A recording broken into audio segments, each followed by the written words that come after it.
Tony Pet and everything inyong mabasantalan sa umaga. Naku, gaya nga lang naipangako po namin sa inyo kanina, isi-share ko sa inyo ang ilang saving tips. Naku, sa totoo lang po, there are countless ways sa efficient na pag-iipon. Talaga naman. Kaya ko po sinasabi yung efficient, dahil nga may mga paraan na imbes na ginhawa ang makuha, yung sakit ng loob. Yung ba yung sinabi ko yung nangyari kanina dun sa isang estudyante, di ba? Kagaya nung inanay na pera, nabulok na pera. Ako rin naman po ay talagang nagsisave. Dati pa, gawain ko rin talaga yan. At talagang totoo po na kailangan may disiplina kayo, ha? Hindi yung laging palabas ang pera. Dapat iniisip nyo kung paano nyo po, binabudget nyo ng gusto, minamanage nyo po yung inyong finances para masiguro nyo na tama po ang inyong paggastos para sa kung may future po kayo na pangangailangan, meron po tayong madudukot. Ano po? Bago po natin ituro ang lahat-lahat ng mga tip, eto po muna, mag-start tayo, ha? Mag-start tayo. Bago natin mag-ipon, turuang mag-ipon. Tip number 1 pala. Bago natin turuang mag-ipon ng pera ang mga bata, kailangan munang ipaintindi sa kanila ang value ng pera. Yes, at kung paano yan nakukuha. Iba-iba po tayo sa bawat pamilya o household ng pagtuturo niyan. Ipaalam po natin sa mga bata kung saan natin kinukuha ang pera. Yes. At kung ano-anong mga bagay ang pinaggagamitan nito. Kapag po kasi naiintindihan na nila ng ating mga anak, pwede na po nating simulan ang ating pagtuturo ng pagmamanage ng mga baon nila. Actually, sa baon po, nag-uumpisa yung ating pagtuturo sa kanila ng tamang paggamit ng pera at paggastos. Okay, tip number 2 naman. Halimbawa ito, wait lang. So ito, halimbawa, meron tayo ditong plastic bottle, no? Na imbis na itapon po natin, linisin po natin, ayan, lagyan po natin ng dekorasyon para mapapaalala natin sa kanila at sila po paggawin natin, guide lang po natin sila para yung kanilang creativity lumabas din. Okay, so ito, ayan, ginamitan lang po natin ito ng cutter, nilagyan po natin ito ng butas dito, ayan, no?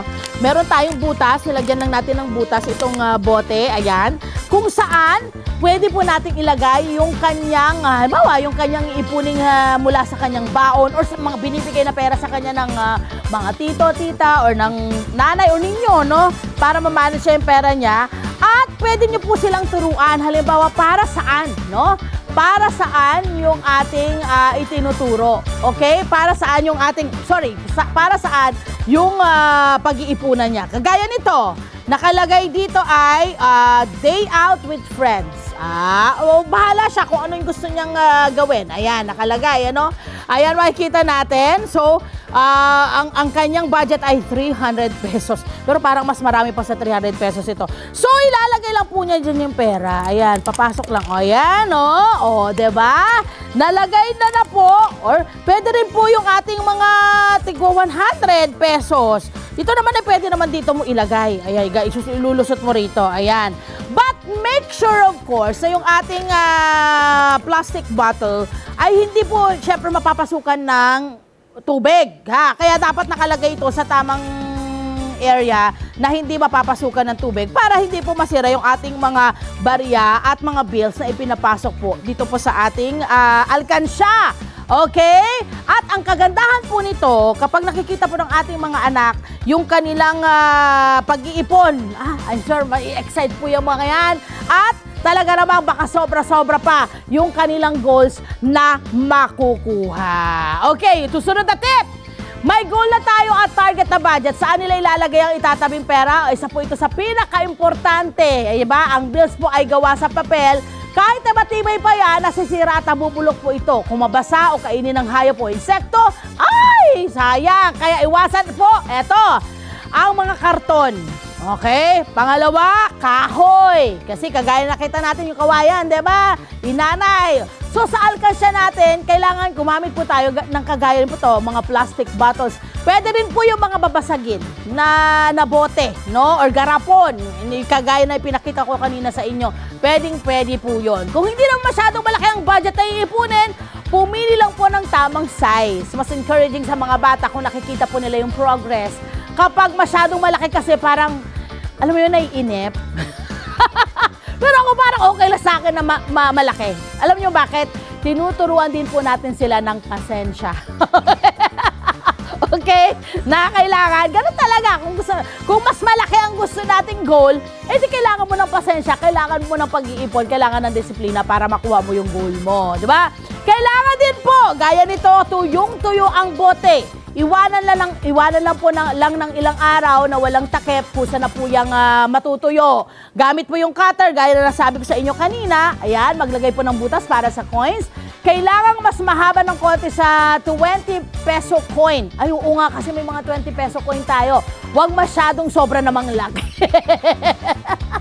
Kung malaki, madaling kuhanin. Pero hindi, alam nyo, kailangang madisiplin natin sila na kahit malaki pa yan, madisiplin natin sila na wag nilang kunin yun dahil meron silang pinaglalaanan. Yan yung self-control. Tinuturin po natin yan sa mga yan, sa pag-iipon, di ba? Kasi kating-katik lang nakunin yung mga nandun sa ipon sa loob. Abay, hindi pwede. Kailangan matutunan ng mga anak natin na hindi pwedeng gastusin yan, di ba? Bawal dumukot sa alkansya. At syempre, pag ginawa nyo to, abay, tulungan nyo yung anak po ninyo. Lalo na kung bata pa yung anak ninyo, kayo na po yung magbutas para hindi na po magkaroon pa ng aksidente. Okay? Ganun lang po yan. Okay, kagaya nito, ang ginawa natin ay, nilagyan lang po ng yung ating colorful na parang felt paper ito, no? Tapos nilagyan po dito sa likod ng double-sided tape. Tapos binalutan lang po natin dito, ayan, para magkaroon na po siya ng design. Ngayon, kung gusto pa po nila ng ibang design, go for it, 'di ba? Kung gusto pa nilang dagdagan, halimbawa, dagdagan natin. Dagdagan natin yung design na 'yan na nakalagay na diyan. Abay, pwede. Walang ano, 'di ba? Kung gusto mo maging creative, go lang ng go. Ayan. Bibilugan ididikit lang natin. Pwedeng-pwede 'yan. Cute. 'Di ba? So, bahala po kayo. Bahala po yung anak po ninyo. O di kaya, pwede nyo po itong maging banding ng anak po ninyo, no? Lalo na ngayon, pag halimbawa wala nang pagkatapos magawa yung kanyang assignment. Siyempre, pumasok na po sila ng school. Abay, eto na yung gawin po ninyo. Yan! O, di ba? Ang daming na ituturo ninyo sa anak ninyo dahil sa gagawin nyo pong ito. This is so cute! Diba? Napakahusay. Pwede rin po, gaya nito, ang ginawa naman ng, pwede rin po, halimbawa, kung mahilig siya sa cars, ayan, mga toy cars, mga stickers, at ang daming uso-uso ngayon mga stickers, no? Pwede niyang dikitan ng stickers. Ang balak siguro ng anak nyo ay bumili ng kotse. Ng truck. Pero diba? Mas maganda rin daw po na huwag takpan ng pintura. Yung talagang kailangan nakikita pa rin yung kung ano yung nasa loob ng bote para masilip kung may mga nakapasok bang insekto o tubig dun sa inyong lalagyan. Okay? Ang cute! Eto naman, ang galing! Pwede rin ho kayong mag-draw. Ayan, mag-paint. Pinaint ito. Galing, oh. Pinaint.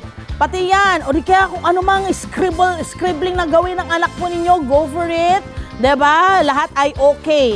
Hindi, walang mali. Lahat okay na gawin sa mga ganito pagdating sa art, no? Kapag natapos na ang pagde-design, pwede nang ikabit po yung ating mga label gamit po ang tape or glues. Ito naman ang Yuri! Ang galing para sa mga estudyante. Kung kayo po ay, syempre, mamahal ng libro. Oo nga naman. No? Ito na, makikita nyo, pinag-cut lang siya ng mga heart. Love.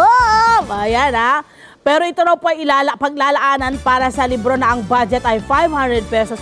Actually, sa ganito, parang feeling ko 1, 2, 3, baka more than 500 ang mailalagay nyo rito sa bote na to. Lalo kung 20 pesos ang ilalagay ninyo, ang dami nyo pong maiipon. Ang galing! Ang saya, diba? Pwede ho kayong maging creative. Ngayon, kung gusto nyo naman, lahat kayo, di ba, sa pag-iipon, feeling ko pagdating sa household, kailangan talaga ini-involve ang lahat. Hindi lang po ang mga adult, no? Dapat ang mga bata, mas lalo po nating ini-involve sa mga bagay-bagay na malaki ang matututunan nila pagdating ng araw, pag sila na ay may sariling pamilya. Ayan, eto naman. Kung kayo po ay, halimbawa sa family, Mahilig kayo mag-travel. Taray nito, ang ganda naman paggawa, oh, di ba? Gusto nyo pa mag-travel? Nako! Sabay-sabay kayong mag-ipon. Ha? Yung parang si nanay, si tatay may ilalagay doon sa alkansya. Pati yung mga anak may ilalagay din sa alkansya. Para lahat kayo responsable baga doon sa gagawin ninyo. Imagine pagkatapos nun, halimbawa napuno ninyong pamilya dyan. Ipunin nyo, pare-pareho kayo, di ba? Malalaman ng bata na wow, yung value ba ng pag-iipon, mas lalo na makikita kasi merong makikita siyang resulta, no? At makakapag-travel sila. Makakapag-travel silang mag-anak dahil sa pag-iipon ng buong pamilya. Diba? Pagsama-sama, always together, let's net together. Diba? Pag kayo nagsama-sama, may power sa pagsasama-sama, makikita yon ng inyong mga anak. Madadala po nila yan hanggang sa kung sila ay magkaroon na ng sarili din po nilang pamilya. Or kahit na values lang po para sa pag-iipon, makukuha po yan, madidikit po yan sa utak nila. Okay! Huwag pong magmadali! Yan po yung ating ibibigay na another tip. Huwag pong magmadali. Kailangan pong na-enjoy din po yung pag-iipon.